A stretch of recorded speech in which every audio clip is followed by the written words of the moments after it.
Bonjour à tous. Dans cette capsule, on va parler du principe de Le Chatelier. Donc, avant d'y arriver, je te rappelle que le concept de l'équilibre chimique, c'est de répondre à 3 conditions.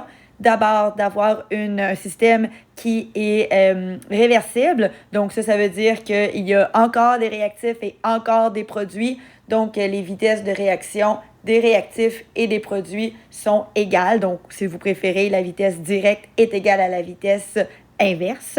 Ensuite, le deuxième critère, on s'assure qu'on soit dans un système qui est fermé, à moins qu'on n'ait pas de gaz. Là, à ce moment-là, on pourrait être dans un système qui est ouvert. Et le troisième critère, on doit s'assurer d'avoir des propriétés macroscopiques, donc que visuellement, il n'y a rien qui ait changé.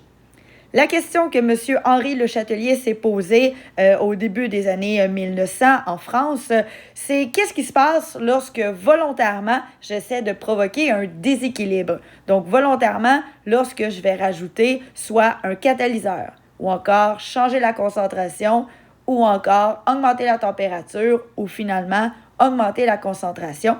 Qu'est-ce qui va se passer quand volontairement je vais vouloir perturber le système? Eh bien, ce que M. Le Chatelier a déduit, c'est un peu comme un balancier. Évidemment, au début, on va avoir un état d'équilibre.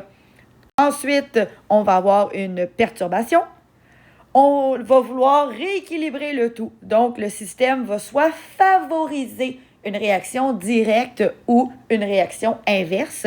Donc, on va dire la réaction qui est favorisée. Donc, le retour à l'équilibre va se forcer dans quelle direction?